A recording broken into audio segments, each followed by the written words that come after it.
Oh,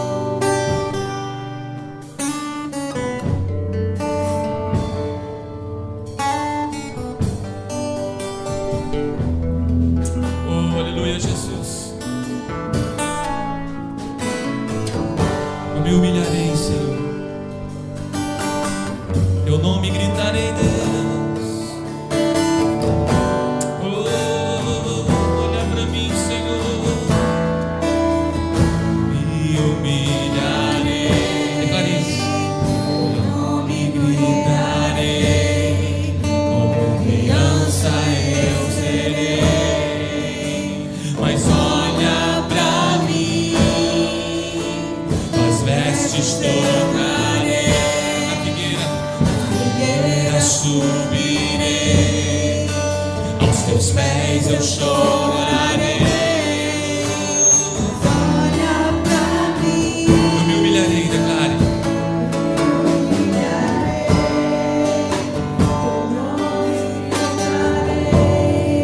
Como criança eu serei. Mas olha pra mim.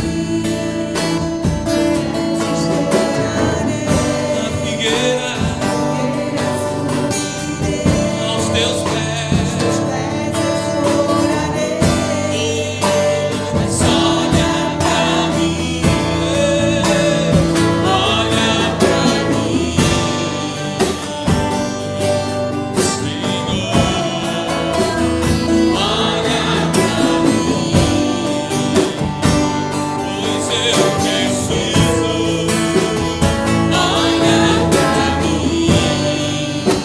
Preciso do teu olhar, pois eu preciso do teu olhar.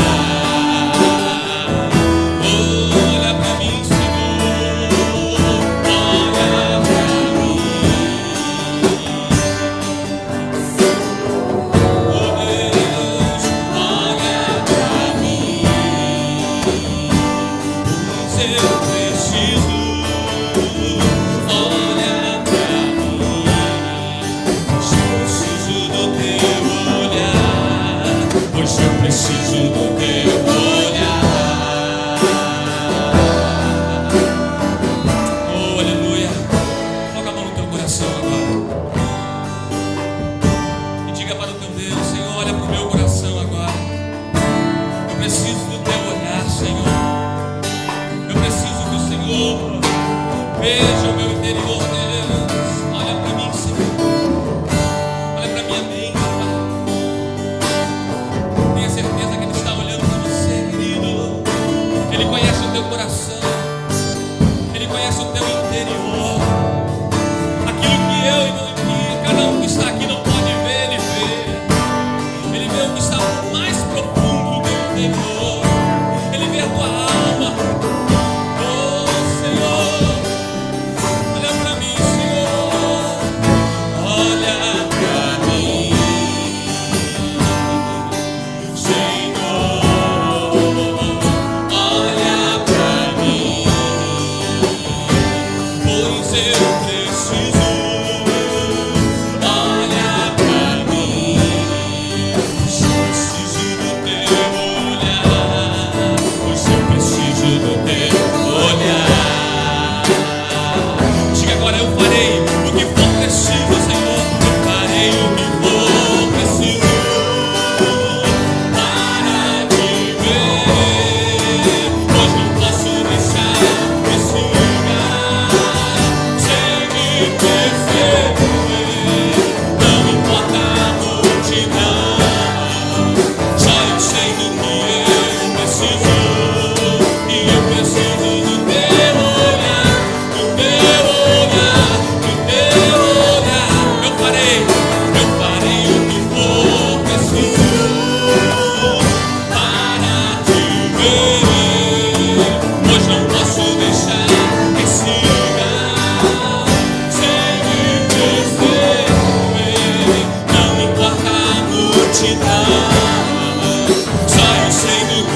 Só a igreja agora, diga isso. Oh, aleluia. Olha pra mim, oh Deus, preciso do teu olhar, Senhor. Olha pra mim. Aleluia, Jesus. Preciso do teu olhar. Sim, Pai, sim, Preciso do teu olhar. mais uma vez, diga: olha pra mim, Senhor. Olha pra mim. Oh, aleluia. Olha pra mim, pois eu preciso.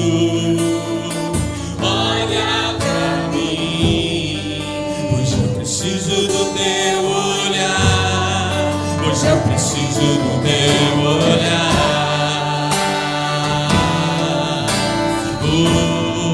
Pois eu preciso do teu olhar.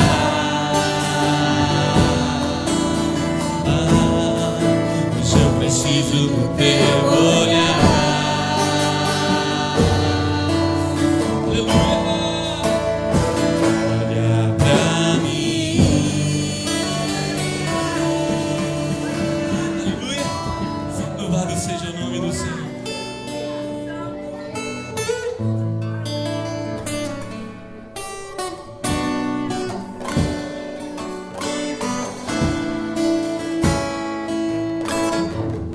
Seja o Senhor para descer fogo do céu aqui neste lugar.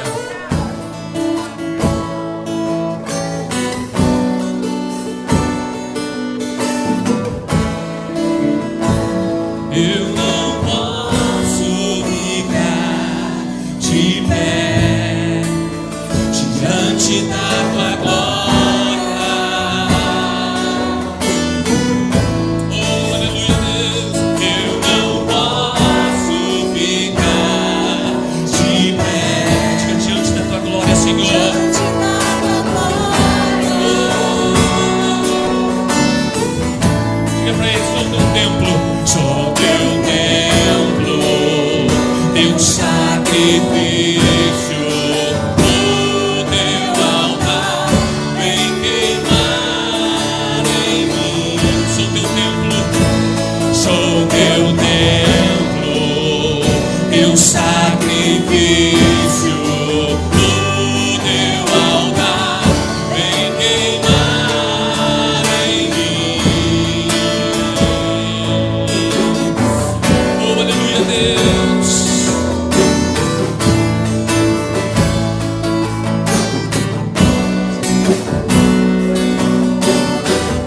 Eu não posso ficar de pé. Eu não posso ficar de pé diante da tua glória, diante da tua glória. Sinta a glória de Deus aí, querido. Eu não posso ficar de pé diante da tua glória, diante da tua glória. Diga pra ele: sou teu templo, Senhor.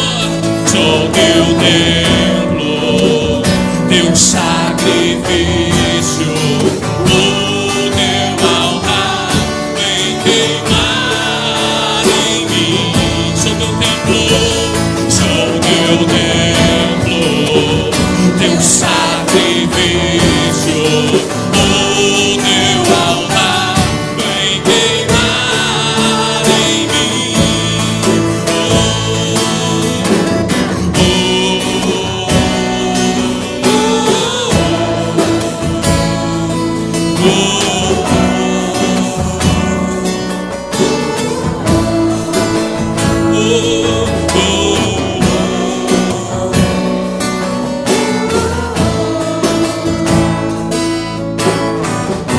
A palavra de Deus diz, querido, que estavam todos reunidos no mesmo lugar.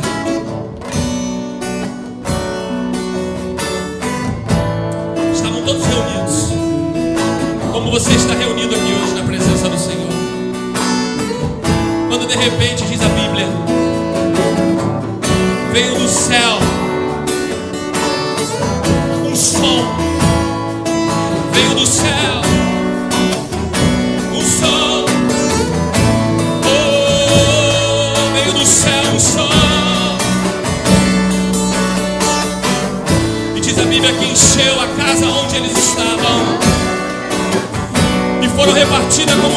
de fogo, querido. Oh, ouça o som que desce do céu.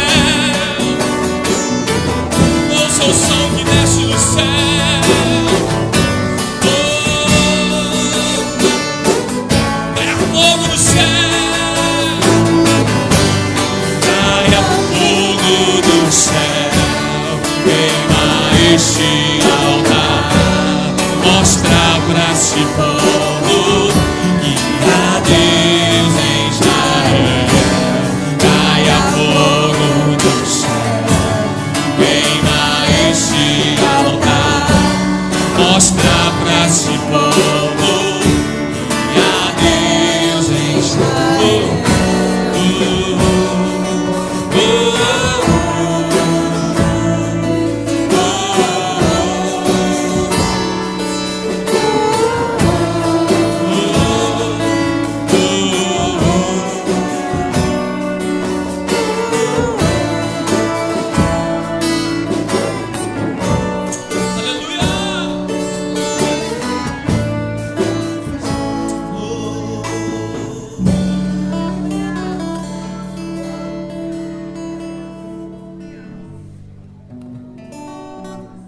Aleluia, Jesus. Oh, Espírito Santo de Deus.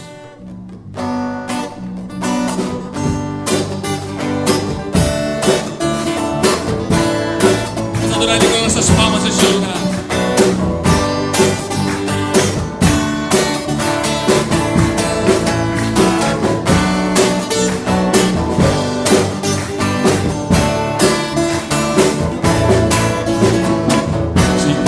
Destruir-me, zombando da minha fé e até tramam contra mim. Querem entulhar meus poços, querem frustrar meus sonhos e me fazer desistir. Mas quem vai apagar o cheiro que há em mim? A marca da promessa que Ele me fez. E quem vai me impedir? Se decidido estou, pois quem me prometeu é fiel pra cumprir. O meu Deus nunca falhará. Eu sei que chegará minha vez. Minha sorte Ele mudará diante dos meus olhos. Oh, o meu Deus nunca falhará. Eu sei que chegará minha vez. Minha sorte Ele mudará diante dos meus olhos. Se tentam destruir-me, zombando da minha fé e até diga tramam contra mim, mas não vou conseguir, querido. Querem entulhar os passos, querem frustrar os sonhos e me fazer desistir. Mas quem vai apagar o cheiro que há em mim? A marca da promessa que Ele me fez. E quem vai me impedir? Se decidido estou, pois quem me prometeu. Levante as tuas mãos para o alto e declare, querido. Oh, meu Deus nunca falhará. Eu sei que chegará minha vez. Minha sorte Ele mudará diante dos meus olhos. Oh, meu Deus, oh, meu Deus nunca falhará. Eu sei que chegará minha vez. Minha sorte Ele mudará diante dos meus olhos. Eu tenho a marca da promessa. Vire para o teu irmão, está ao seu lado, diga assim: tenho a marca da promessa. Que Ele diga para ele: eu tenho a marca da promessa. Eu tenho a marca da promessa. Agora vire para ele e diga assim: ó, você tem a marca da promessa. Diga para ele, meu querido: você tem a marca da promessa. Tenta encaixar, diga: você tem a marca da promessa. Oh, você tem a marca da promessa. Mas quem vai apagar o cheiro que há em mim? A marca da promessa que Ele me fez. E quem vai me impedir? Se decidido estou, pois quem? Tira teu pé do chão e declare, querido: o meu Deus nunca falhará. Eu sei que chegará a vez. Oh, aleluia. Ele mudará diante dos meus olhos. Declare, querido, nesse lugar: oh, meu Deus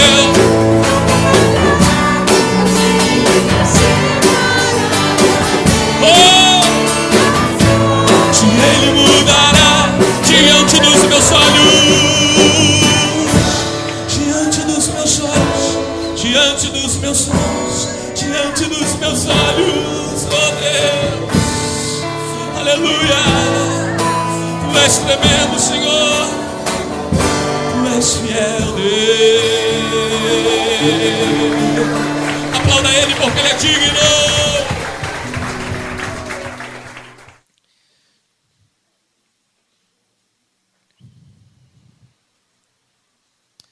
Um dos graves problemas da humanidade, principalmente em tempos pós-modernos como os que nós estamos vivendo, é saber de fato quem ele é neste planeta. As pessoas nascem, crescem, ficam adultas, algumas antes mesmo da vida adulta, na adolescência, já começam a ter os primeiros sinais de crises de identidade. Quem de fato é a pessoa? Quem de fato somos nós?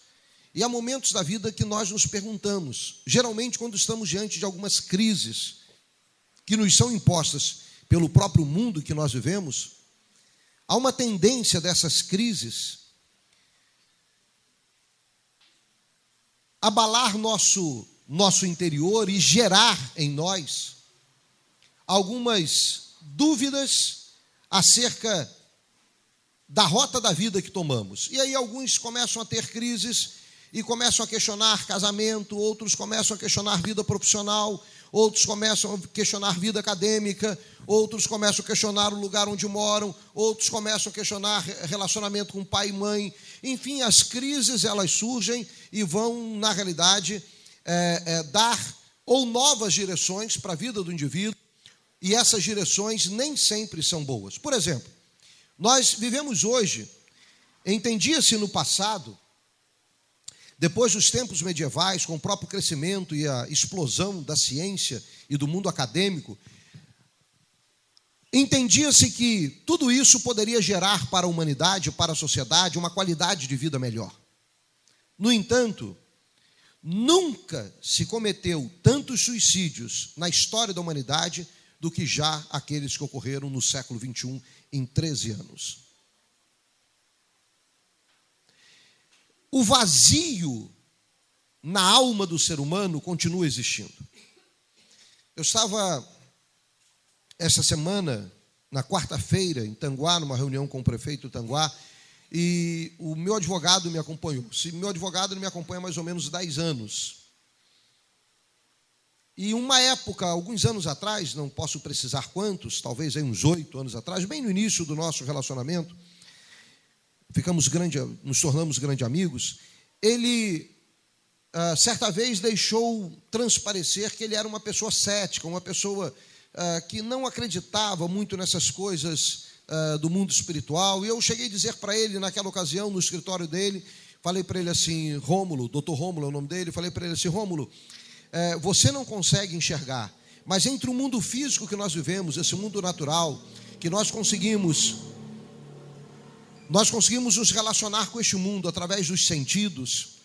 Este mundo físico e natural que nós nos relacionamos, ele é paralelo ao mundo espiritual que existe. Só que o mundo espiritual, eu não consigo vê-lo e nem senti-lo através desses sentidos que existem no meu corpo. Visão, olfato, paladar, tato, audição.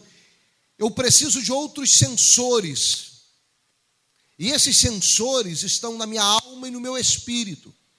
Quando eu aguço isso, é igual para você entender, falei para ele, para você entender, Rômulo, um cego, ele consegue aguçar o seu olfato, o seu tato e o seu paladar, principalmente a audição e o tato, ele consegue aguçar isso de uma forma extraordinária, porque ele perdeu a visão. Então essa superação vai fazer com que ele reconheça de longe, olha, é fulano de tal que está chegando aí, eu sei porque é o timbre da sua voz. O tato, ele faz a leitura com os dedos. Esse aguçar, isso no campo físico, nós entendemos muito bem que isso é possível. Se desenvolver sentidos muito mais do que um outro, porque justamente para superar aquele que se perdeu. No mundo espiritual, a gente precisa antenar aqueles sensores que nos ligam ao mundo espiritual, que estão justamente na nossa natureza não física, não natural, não biológica, que é a nossa alma e o nosso espírito. Nós somos seres tripartidos, corpo, alma e espírito. Os nossos sentidos, o nosso corpo, estão na nossa natureza humana, biológica, né? Mas os sensores espirituais estão naquilo que não se vê, alma e espírito. Você não consegue ver isso. Você sabe que tem, você está vivo, você está entendendo o que eu estou falando, você está discernindo, você vai tomar decisões quando sair daqui. Isto implica que você tem uma natureza que ela não é do mundo físico. É uma natureza que não se toca, não tem substância, não se vê, mas você sabe que ela existe. E eu dizia isso para o Rômulo, há sensores que nos levam, que uma vez aguçados na nossa vida, nós entendemos o mundo, as coisas do mundo espiritual. Mas se você não aguçar esses sensores, você também não vai entender as coisas que existem no mundo espiritual. Como o cego, se ele falar, fica aí cego, só uma coisa, vou desistir da vida, ele jamais vai aguçar a sua audição, o seu tato, ele não vai desenvolver. Se ele, na realidade, anular esses sensores. E no mundo espiritual a mesma coisa acontece. Esse texto do profeta Isaías é um texto que nos leva de encontro a, de fato, quem nós somos. No mundo em que vivemos, mas como seres tripartidos, ou seja, corpo, alma e espírito. A nossa identidade, a construção da nossa identidade. Quando alguém quer saber da minha identidade, alguns dados são fundamentais. Minha identidade aqui. Então, o meu documento, além de ter o meu nome completo e além de ter um número, geralmente, quando estão fazendo alguma consulta, perguntam o que mais? O que mais que eles perguntam? Nome da mãe, nome do pai. Porque, na realidade, a nossa identidade está relacionada aos nossos ancestrais. A nossa identidade está intimamente ligada àqueles que nos deram existência humana, os nossos pais. Então, a nossa identidade está intimamente ligada à pessoa ou às pessoas que nos deram existência, pai e mãe. Então, no mundo físico, biológico e humano, dentro da nossa sociedade, no campo natural, funciona assim. Mas e no campo espiritual? Ora, se isso determina quem eu sou, no campo, no meu papel sociológico, como ser social, como homem, como pessoa, no mundo em que vivo, a mesma identidade eu preciso ter neste mundo espiritual, que é paralelo ao mundo físico, entendendo que neste mundo espiritual existe um pai. E quem é o pai começa a determinar a minha identidade. Quem é seu pai, quem é sua mãe, no mundo físico, humano, natural, começam a determinar a sua identidade. Cheguei ali e fui ver a filhinha do Armando e da Aline. Só faz menina. É parecida com quem? E eu vou pensar no avô, na avó, eu vou pensar no tio, no primo, eu vou pensar no vizinho, eu vou pensar no pai ou na mãe. Porque é a primeira coisa que nos salta à mente quando você tenta identificar alguém. É a cara do pai ou é a cara da mãe? No mundo espiritual, a mesma coisa acontece. E aí vem algo interessante. Se nós somos seres tripartidos, corpo, alma e espírito, corpo me relaciona, me faz relacionar com o mundo físico que eu vivo. Mas alma e espírito me faz relacionar com o mundo espiritual que existe e que eu também vivo nele. Ou seja, das três essências que constituem a nossa vida, duas estão ligadas ao mundo espiritual e uma ao mundo físico. Muito mais importante de entender a sua identidade no mundo natural e biológico que nós vivemos é você entender a sua identidade no mundo espiritual. Muitos vivem sem saber da sua identidade biológica. A Emanuela é nossa filha do coração. Ela tem uma identidade materna, mas ela não tem uma identidade paterna biologicamente falando, porque não conheceu o seu pai, não sabe quem é o seu pai biológico. Eu assumi esse papel, né, do seu pai, mas não o biológico, aquele que Deus, né, colocou na vida dela, nos presenteando para fazer parte da nossa família, como filha que é. Mas não, qualquer pessoa pode viver e ter uma vida saudável, mesmo que não tenha de forma plena o entendimento da identidade sua como ser biológico, como é o caso dela. Mas isso não a impede de ter uma vida saudável, mesmo que o pai que não é biológico tenha substituído o pai biológico. Não vão deixar de existir crises. Ela já passou por uma ano passado. Que é normal na busca dessa identidade. E aí nós temos que ter a sabedoria para trabalharmos com isso. Mas a pior crise não está aí. A pior crise está quando nós não conseguimos identificar de fato no mundo espiritual quem nós somos. E aí vou voltar ao doutor Rômulo para você entender agora, o advogado. Estávamos em Tanguá na quarta-feira, ele parou perto de mim, estávamos aguardando lá a agenda do prefeito, e aí ele encostou na parede, eu estava lá conversando com a secretária do prefeito, voltei, e aí parei na frente dele, ele mais ou menos onde está esse violão encostado assim na parede, eu parei, encostei também, fiquei olhando para ele, falei assim, Rômulo, você não está bem, você está triste, está com um semblante meio triste, o que está acontecendo? Ele disse assim, Walter, você é meu cliente, e eticamente eu não deveria estar falando nada disso com você, eu devo ser seu advogado. Mas eu sei também que você é um apóstolo, é um pastor. E eu estou com um vazio na minha alma, de um buraco que eu não consigo nem expressar para você o tamanho desse vazio. Eu chego em casa, eu olho para minha filha de 4 anos, eu quero ser para ela modelo e exemplo, mas eu olho para minha filha e eu caio num vazio existencial, eu caio numa crise existencial. Eu tenho medo de tudo, eu tenho medo de enriquecer, eu tenho medo de ser um fracasso, eu tenho medo de morrer, eu tenho medo de viver a velhice, eu estou numa crise, é um buraco enorme que está dentro de mim, que eu não sei o que eu faço. Essa crise já gerou um problema dentro do meu casamento. A minha esposa não sabe mais o que fazer comigo também. Bem-sucedidos os dois. Ela também é advogada. Mas o vazio existencial faz com que eles não consigam entender a identidade no mundo espiritual.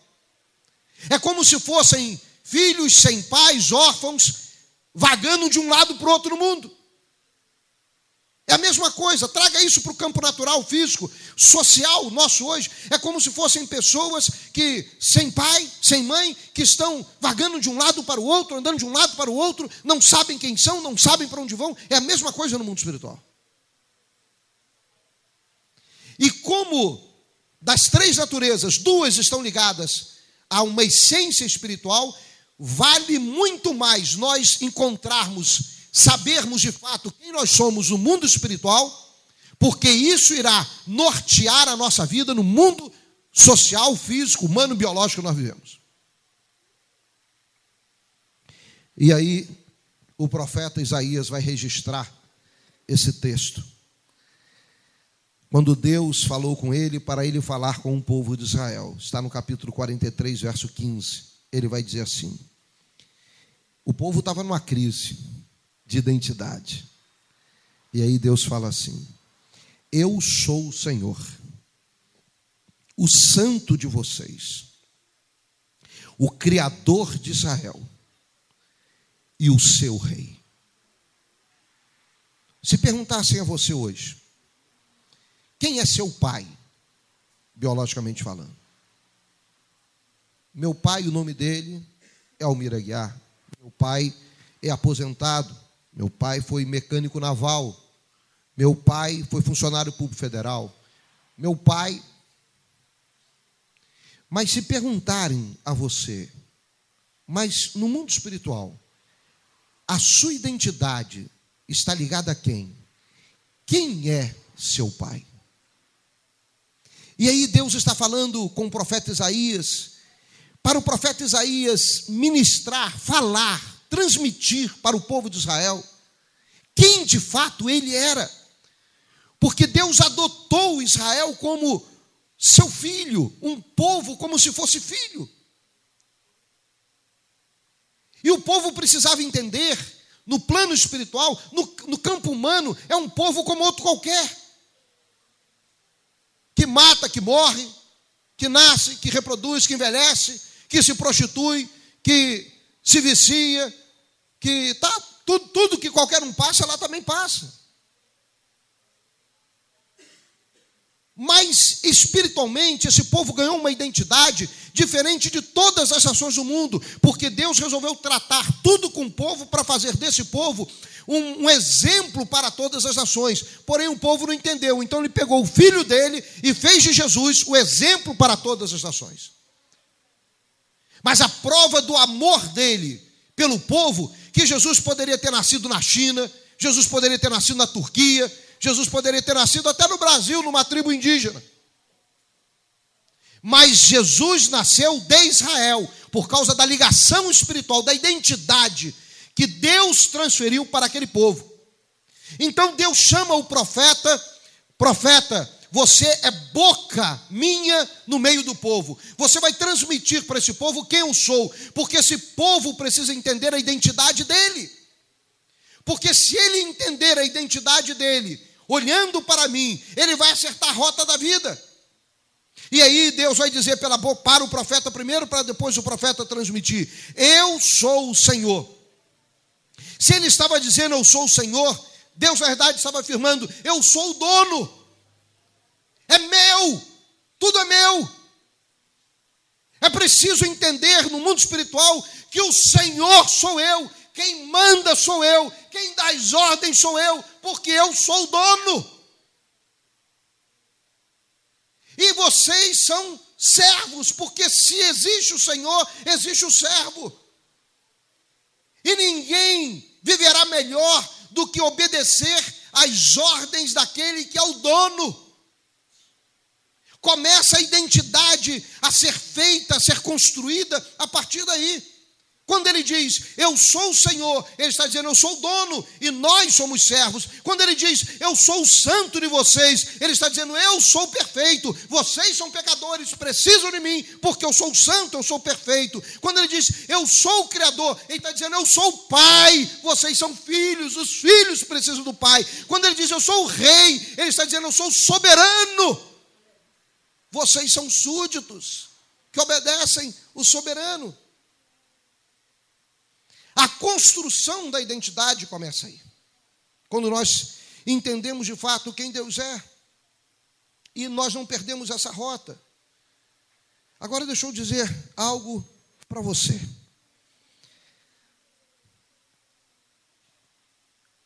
A Bíblia, no Velho Testamento, no primeiro livro, vai mostrar a figura do diabo lá na tentação no Éden. Depois, no ministério de Jesus, os embates se tornam grandes. São bem maiores de Jesus com já o reino organizado de Satanás, que são os demônios. Um nome dado para os anjos que tinham sido criados e que desobedeceram também ao Senhor quando Satanás promoveu uma rebelião nos céus e eles então saíram, foram expulsos da presença de Deus. A Bíblia diz que Satanás é enganador. E o grande problema nosso é que todos nós fomos gerados, como saímos, somos todos originários de um único tronco, Adão e Eva. Todos nós descendemos em espécie de Adão e Eva. Nunca nenhum ser humano, ao longo de toda essa história, mudou. Nunca ninguém nasceu com chifre igual se fosse um boi. Nunca nasceu um ser humano de 4 patas. Nunca soube de um ser humano com asa voando. Nunca soube de um ser humano botando ovo. Já? porque tudo segundo a sua espécie. E nessa cadeia da espécie, nós sabemos que o ser humano também herda no espírito e na alma uma natureza caída, pecaminosa.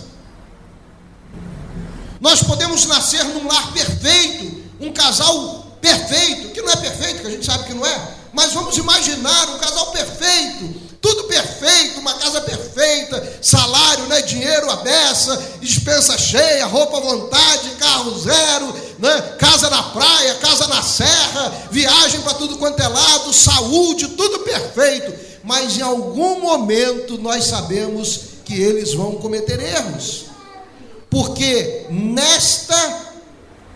nestas gerações que se sucederam depois de Adão e Eva, nós não herdamos só características do nosso físico, mas herdamos características que são espirituais. E uma delas, e a principal delas, que nós nem gostaríamos, mas é uma natureza de uma alma caída, de uma alma que ela, como diz Davi, em pecado minha mãe me gerou. Não porque ela estava no pecado, mas porque o pecado vem sendo transmitido. E quando nós somos gerados e nascemos, a nossa alma já nasce com a marca do pecado.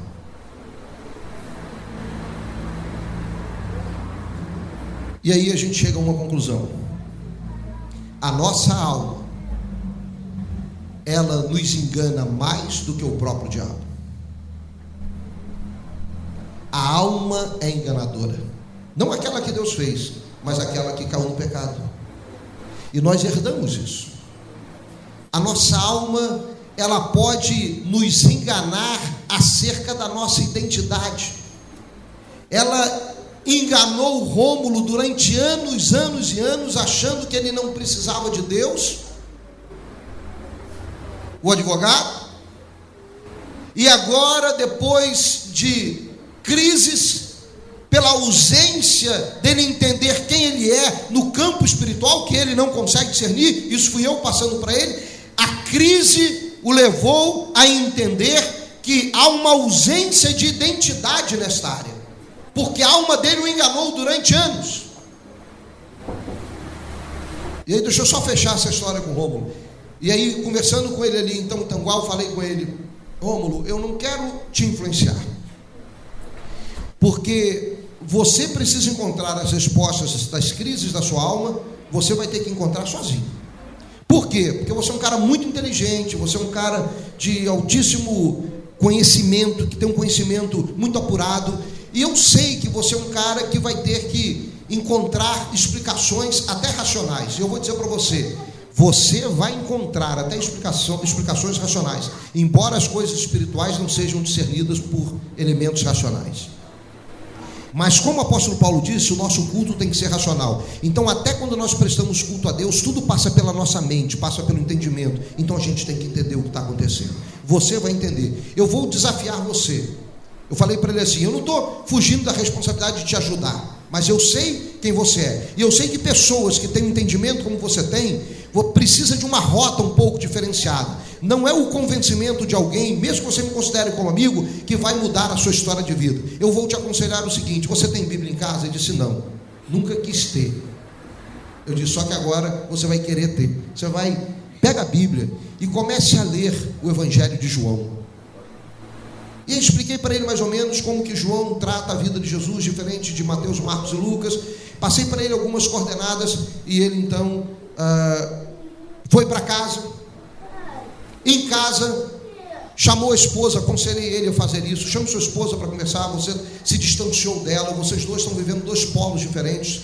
Chame sua esposa, converse, fale para ela desse vazio que você está sentindo, porque ele disse que tinha vergonha de falar isso para ela.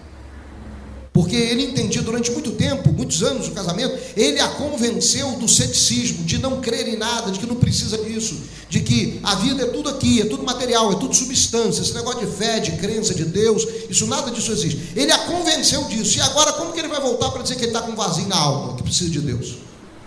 Então ele também não falava com ela, isso foi distanciando. Olha como é que a alma engana. Foi distanciando o marido da mulher. E aí ele chegou em casa, procurou e disse para ela, contou para ela da conversa que teve comigo. E eles ali, disse que os dois se abraçaram, choraram, pediram perdão ao outro, e que a gente precisam buscar realmente o discernimento, o entendimento para a vida deles. Muito bem.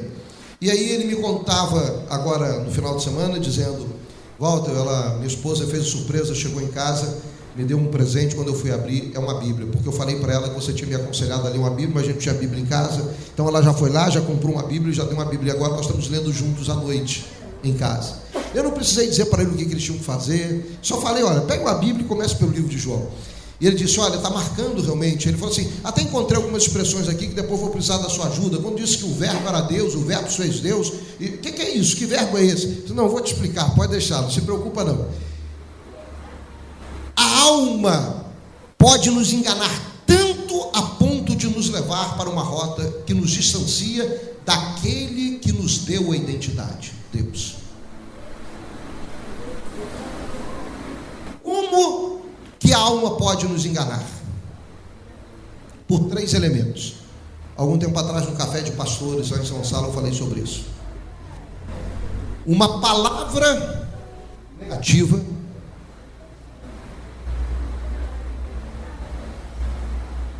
um sentimento falso e uma imagem negativa. Palavra negativa, imagem negativa, sentimento falso, são 3 elementos que enganam a alma. E tudo isso está registrado no passado. Porque quando nós nos lembramos de alguma palavra negativa que alguém liberou, jogou sobre nós, pronunciou acerca de nós, seja o pai, seja a mãe, seja um professor, seja um padre, seja um pastor, seja um tio, seja uma avó, né? Quando alguém que tinha que exercer autoridade sobre a nossa vida naquele momento liberou uma palavra negativa, olha, os anos podem se passar, já vi pessoas chegarem à velhice, como uma senhora lá com quase 80 anos em Minas Gerais, que depois de um momento de cura e de libertação, veio me procurar para dizer: apóstolo, olha, hoje eu estou me libertando de uma palavra que durante toda a minha vida eu carreguei achando que eu não prestava. Hoje eu consegui me libertar dessa palavra negativa. Eu disse: mas quando que isso foi? Quando que aconteceu? Eu tinha mais ou menos uns 22, 23 anos, quando meu marido, ele embriagado, abusou de mim, e ele liberou uma palavra, falou uma palavra para mim acerca de quem eu era, me insultando, me menosprezando, e eu sendo violentada por ele ali naquela noite, ele embriagado. Nunca consegui me esquecer desta palavra. Olha, meu marido já morreu tem mais de 20 anos e eu não consegui até hoje me libertar dessa palavra que ficou presa na minha alma. O passado nosso é muito usado por Satanás para tentar impedir o nosso futuro. Mas o nosso passado não determina o nosso futuro. Mesmo que as palavras negativas que tenham sido liberadas lá atrás continuem ecoando na nossa mente. Pior do que uma palavra negativa, uma imagem negativa. Qualquer educador sabe que quando você está ensinando algo, uma sala de aula como professor, e você está falando, você está usando a fala e o aluno está apenas aguçando o entendimento pela audição, a retenção de alguma coisa que está sendo ensinada, onde só a audição é utilizada, de 100% que é passado, 20% é retido. Mas quando se usa um recurso audiovisual, como um filme, uma projeção, e se mexe com a audição e com a visão, 80% do que está sendo ensinado é apreendido. Daí a gente entende que uma palavra negativa tem um peso dentro de nós, mas uma imagem negativa tem um peso maior ainda dentro de nós. A nossa mente vive de flashes do passado, de imagens negativas que marcaram a nossa vida em algum momento. Não são imagens positivas, e mesmo quando a gente não quer, essas imagens vêm à nossa mente e atrapalham a nossa existência, a nossa caminhada. E aí é que é o problema, porque essas imagens vêm, se alojam, elas estão alojadas dentro da nossa alma, e elas são utilizadas para nos enganar. Por isso a alma é enganosa.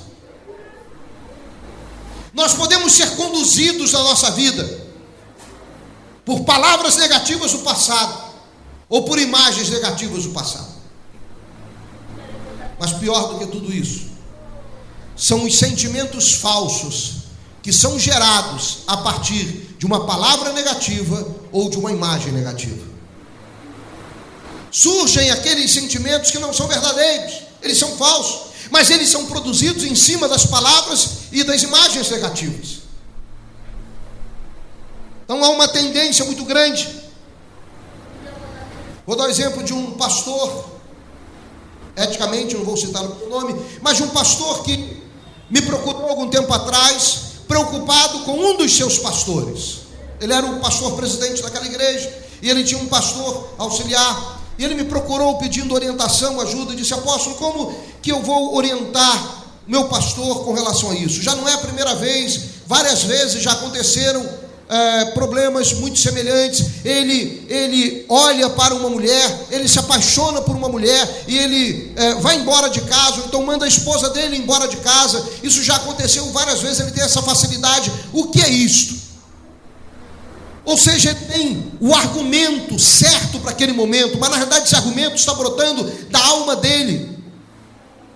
E eu disse para o pastor: pastor, é preciso procurar na realidade a palavra negativa, uma imagem negativa que este pastor tem na vida dele, que está enganando a alma dele e está fazendo surgir sentimentos falsos na vida dele.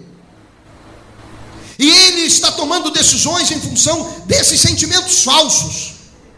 Não são os verdadeiros, mas estão lá na alma, e eles estão tão presentes na alma que podem parecer que são verdadeiros, mas não são.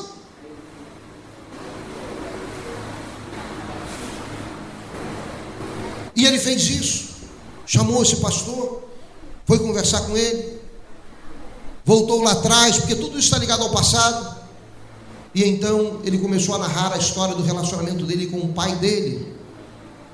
Quando o pai dizia para ele: rapaz, homem que é homem não tem uma mulher só, e você não deve se prender a nenhuma não, mesmo que você tenha uma para ficar casado, mas você não tem que se prender a uma não, não se apaixone não.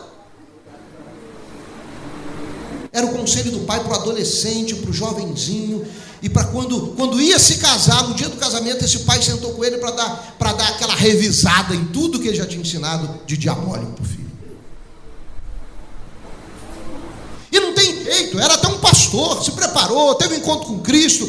Mas preste atenção, quando nós temos um encontro com Cristo, nós resolvemos o problema da salvação. Ou seja, aquilo que nos levava a uma condição de perdidos no espírito, agora nós encontramos salvação para o espírito. Mas os problemas da nossa alma, eles ainda existem, nós precisamos tratar deles, senão eles vão nos enganar durante a nossa caminhada. E aí, o profeta diz assim, olha que lindo, verso 18: esqueçam o que se foi, não vivam no passado, vejam, estou fazendo uma coisa nova, ela já está surgindo, vocês não a reconhecem? Esqueçam o que se foi, não vivam no passado, vejam, estou fazendo uma coisa nova. O que Deus tem para mim e para você nessa noite? Ele diz que nós não podemos viver no passado. Não é viver do, é viver no. Porque todos nós vivemos um pouquinho do passado. Eu não posso entrar numa sala de aula para dar aula sem me lembrar do meu professor de história na faculdade, lá em 1982. Então, querendo ou não, eu vivo um pouco do passado. Mas viver no passado é o grande problema. E as palavras negativas, imagens negativas, sentimentos falsos, esse conjunto é terrível. É uma tríade diabólica que nos tenta colocar no passado. E aí nós vamos vivendo em função dessas coisas lá de trás. O que Deus estava falando pela boca do profeta Isaías era o oposto. Tem até a continuidade desse texto mais à frente um pouquinho. Deixa eu ler só esse verso também, para a gente finalizar. É o verso 25, mesmo capítulo, diz assim: sou eu, olha a questão da identidade, estou chamando para ele, sou eu mesmo, aquele que apaga suas transgressões por amor de mim, e que não se lembra mais de seus pecados. Relembre o passado para mim, vamos discutir a sua causa. Sabe, o passado, se nós não colocarmos um fim nas palavras negativas, nas imagens negativas, nos sentimentos falsos que entraram, penetraram na nossa alma, tentando dizer quem nós somos, e aí nós vamos vivendo em função dessa tríade. Deus está dizendo, preste atenção, eu sou o Senhor, eu sou o Criador, eu sou o Rei, eu sou o Santo. E se você é filho, você tem essa identidade em você. Você não pode deixar o passado determinar seu futuro. Aí Deus vem e diz: se você entender sua identidade, quem você é em mim, eu cancelo o seu passado. E ele diz: relembre para mim seu passado. Diga para mim. Por que ele fala relembre? Diga. Porque nós sabemos que o processo de cura passa pela abertura da boca, daquilo que a gente fala, da confissão, aquilo que na ciência se chama de catarse. Coloca para fora, vomita, fala.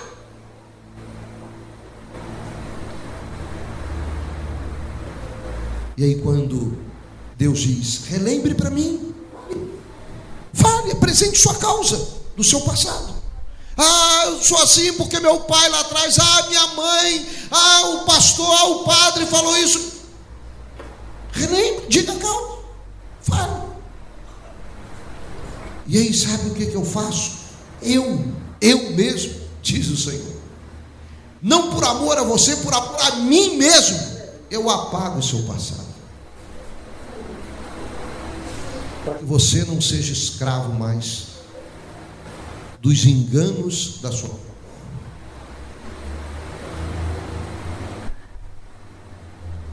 Eu acho que a gente pode colocar um ponto final hoje aqui. Eu acho que já deu para a gente entender o que Deus quer falar conosco hoje. Eu não sei que momento de vida você está vivendo, porque são coisas muito pessoais, questões de foro íntimo, aquilo que nós sentimos, nossa relação com o mundo que nos cerca, nossa relação com o mundo espiritual, com Deus. É coisa muito pessoal, é muito íntima. Então é algo que eu não sei, e talvez alguns de nós nem saibamos descrever, como eu peguei o doutor Rômulo, que nem sabia explicar, só falava, é um buraco que eu não sei nem dizer o tamanho. Mas na realidade, o que o Espírito de Deus quer tratar com você hoje,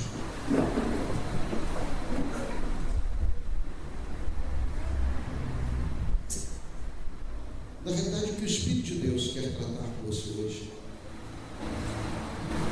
é apenas uma questão. Eu sei que enquanto o profeta fala, o Espírito de Deus ministra. Eu sei que enquanto, porque tem momentos que eu preciso estar sentado e eu preciso ouvir o profeta. E faço isso várias vezes. Daqui a alguns dias nós vamos sair para Porto Seguro para ficar lá 3 dias sentado ouvindo, sendo ministrado. Porque enquanto o profeta fala, o Espírito ministra o nosso coração. E eu sei que quando eu estou falando, o Espírito está ministrando o seu coração.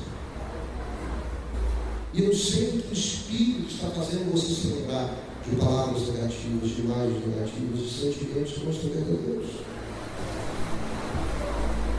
Eu sei que você está sendo conflitado por aquilo que o Espírito está falando. E você está conseguindo identificar algumas coisas que estão influenciando o seu presente, que podem determinar o seu futuro, mas que você não quer mais isso.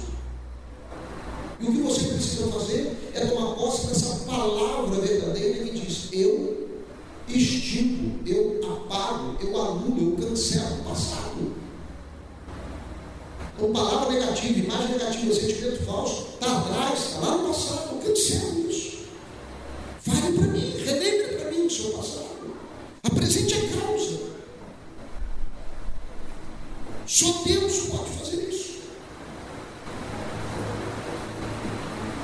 Deus ministrou essa palavra no meu coração um dia. E não pense você que a minha alma enganosa não tenta em alguns momentos trazer palavras negativas, imagens negativas, sentimentos falsos. Mas aí eu preciso me policiar, e todas as vezes que isso acontece eu digo: palavra, sentimento, imagem, fora. Porque você já foi cancelada pelo poder que há no meu Deus, que é Criador, que é Santo, que é Senhor e que é Rei. E eu sou filho dele. E você, alma enganosa, não vai determinar meu futuro. Existem coisas que Deus faz, mas a vigilância cabe a nós. Eu já vi muitos saírem de momentos onde Deus, através da sua palavra, impactou profundamente, mas no dia seguinte está vivendo as mesmas coisas contrárias a tudo aquilo que recebeu. É a ausência da vigilância. E aí nem Deus, que é Senhor, que é Santo, que é Criador e que é Rei, consegue mudar a sua história. Porque Ele respeita as nossas escolhas. Hoje você precisa tomar posse do poder que há nele, no nome dele, para cancelar a história de sua vida passada, para cancelar esse sentimento falso que existe no seu coração e que criou uma rota para você que não é a rota que Deus tem para a sua vida.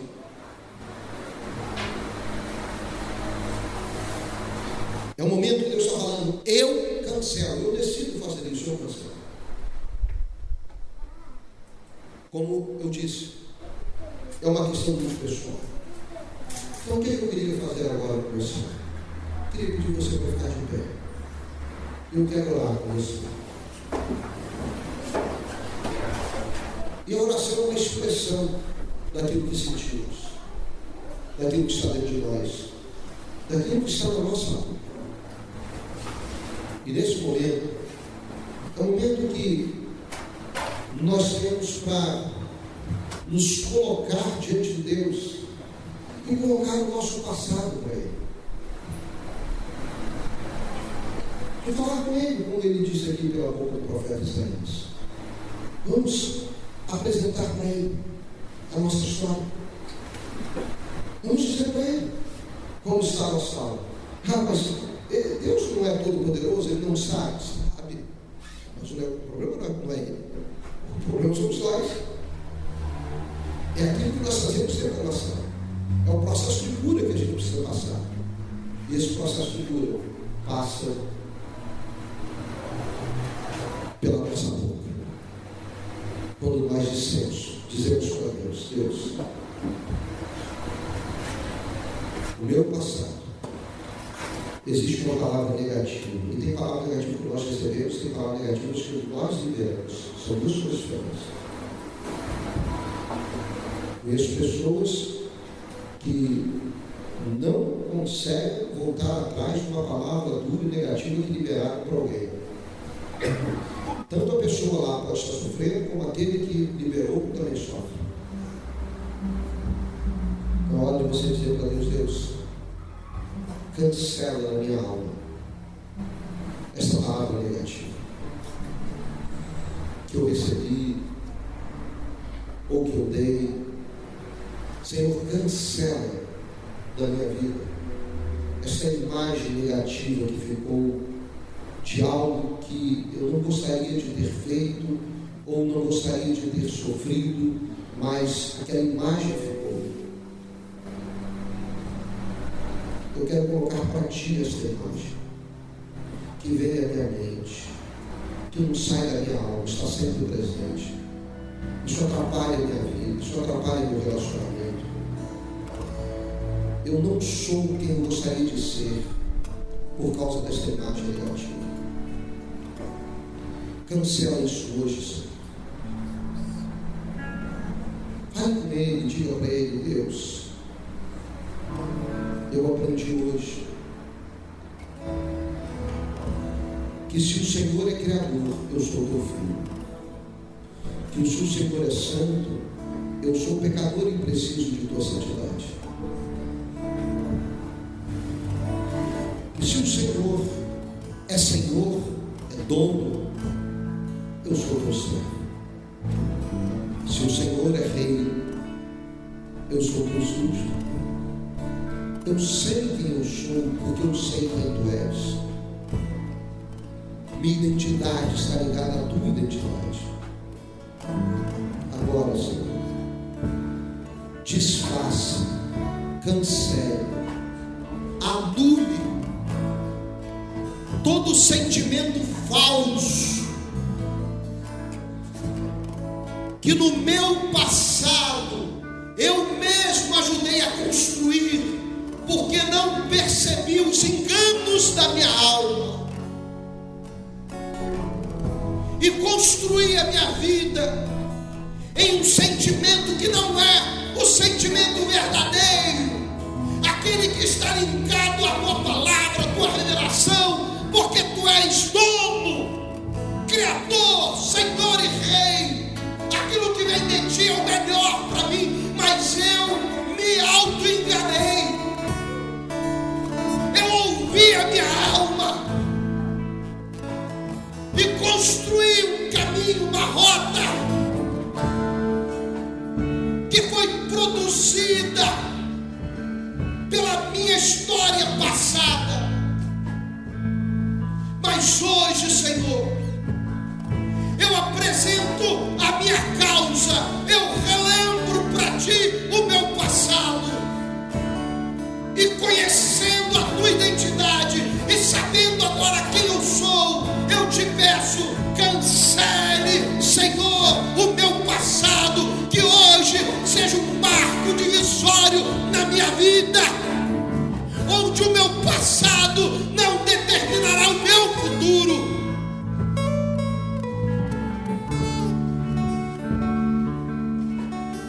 Eu quero sair daqui, Senhor,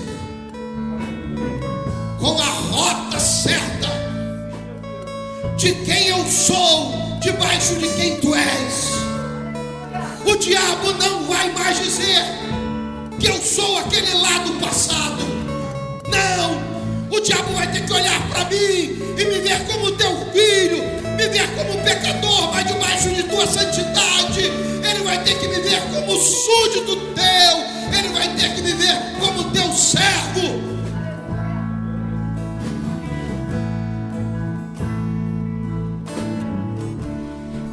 Ministra, Senhor, com teu Espírito, e sela, Pai, no nosso coração esta palavra.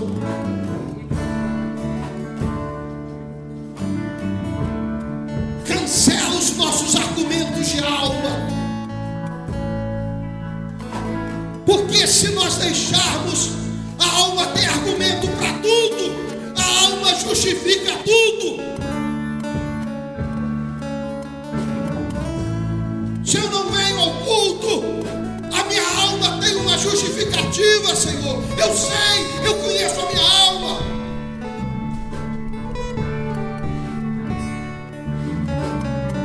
Se eu não oferto, não primicio, não dizimo, eu sei, tem um argumento na minha alma. A minha alma justifica.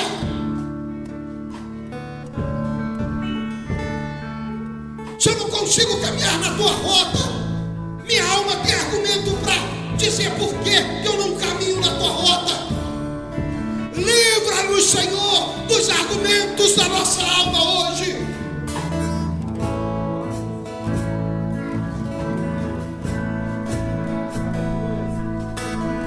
Ministra, Senhor. Ministra. Ministra com teu Espírito a alma de cada um de nós. Vamos sair daqui, homens e mulheres.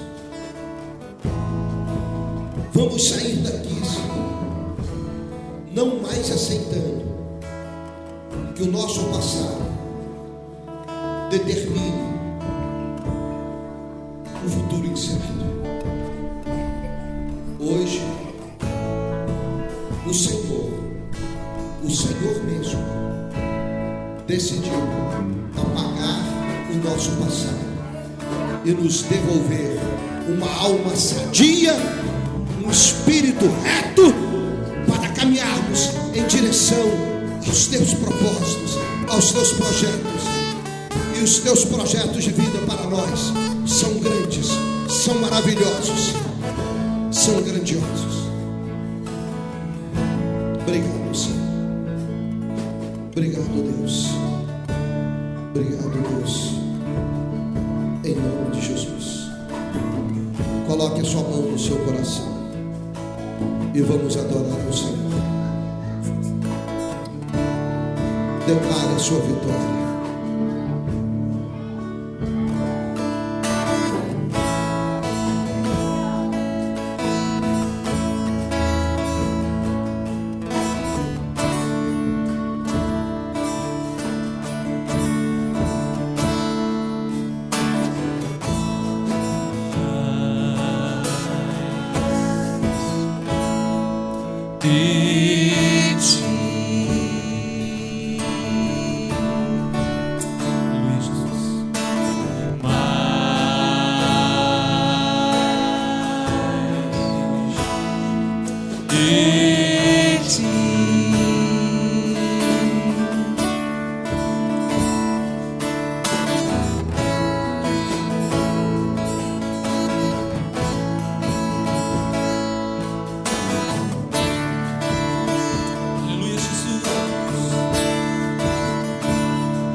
Oh,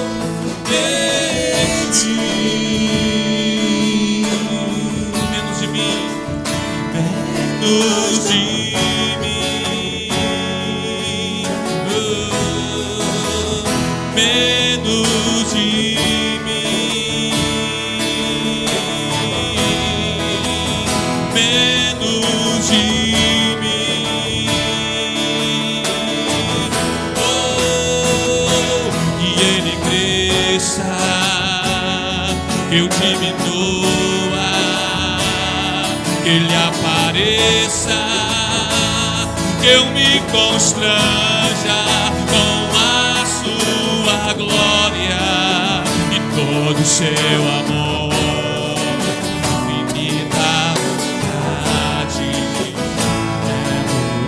todo. Que Ele cresça, eu diminua, que Ele apareça, que eu me constranja com a tua glória e todo o seu amor, infinita humildade, servo de todos os irmãos. Oh, aleluia! Eu tenho certeza que você também, assim como eu, entendeu hoje do que o apóstolo Paulo ele falou quando em certo momento na sua vida ele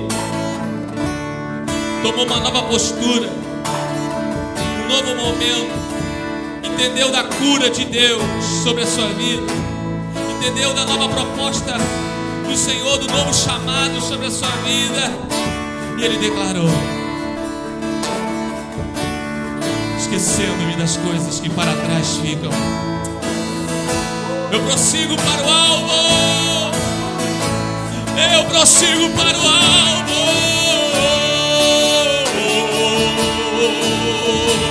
Peça ao Senhor para te curar, querido, nesta noite. A proposta de Deus para você hoje aqui é andar no novo de Deus. Oh, no novo de Deus, no novo de Deus.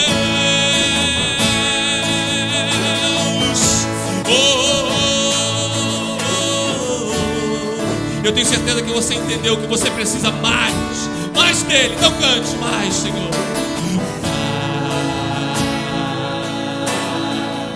Diga de ti, de ti. Isso. Diga mais.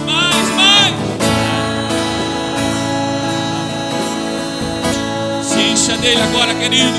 De ti. E menos de mim, menos de mim, menos de mim,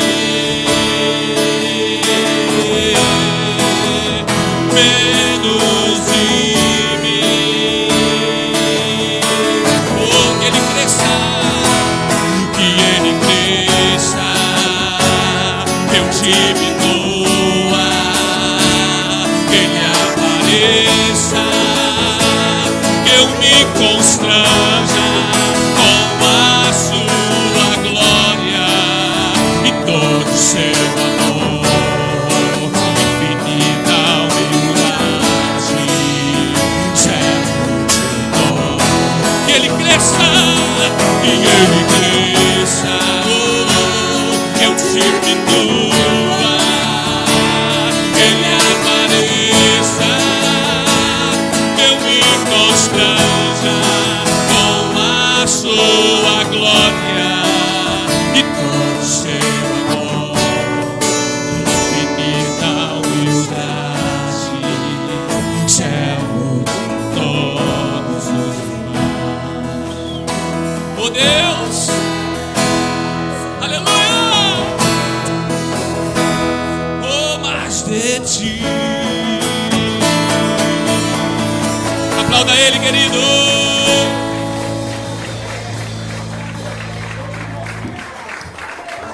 Aleluia. Mais o Senhor na sua vida, nessa igreja.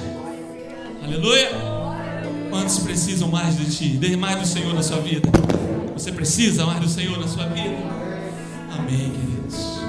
É bom quando o homem entende isso, né? Ele compreende que precisamos, ansiamos mais de Deus na nossa vida e menos de nós mesmos. Amém? Nós estamos terminando.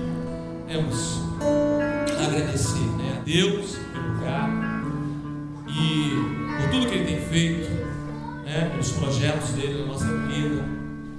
Eu e a pastora Érica somos gratos, né, a Deus e a cada um que tem nos ajudado nesta obra.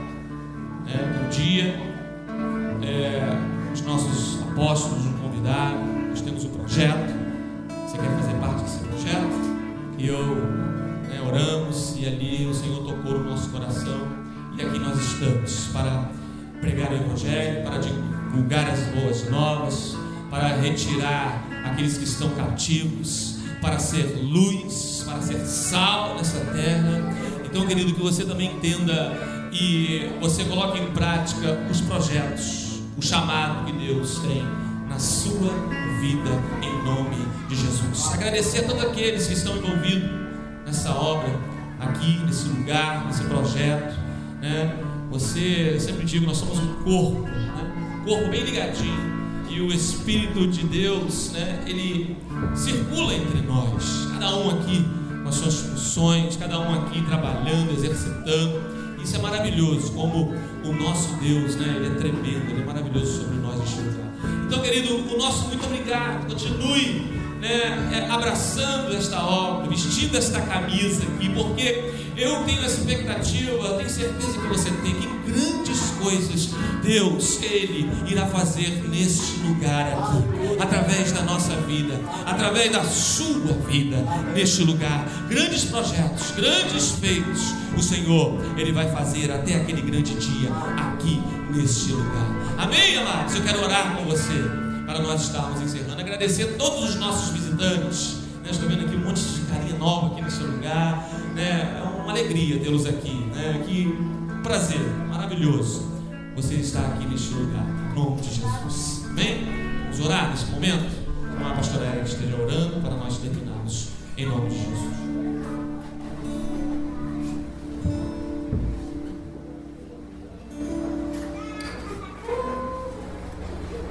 Oremos em nome de Jesus.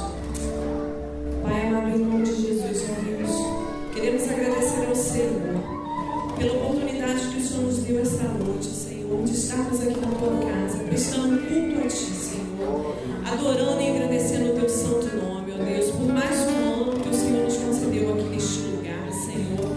Deus amado, muito obrigado pela palavra que foi ministrada nas nossas vidas, ó Deus. Que possamos, ó Deus, no decorrer dos nossos dias, Senhor, não nos esquecer, ó Deus, do que hoje foi plantado em nossos corações aqui, ó Deus.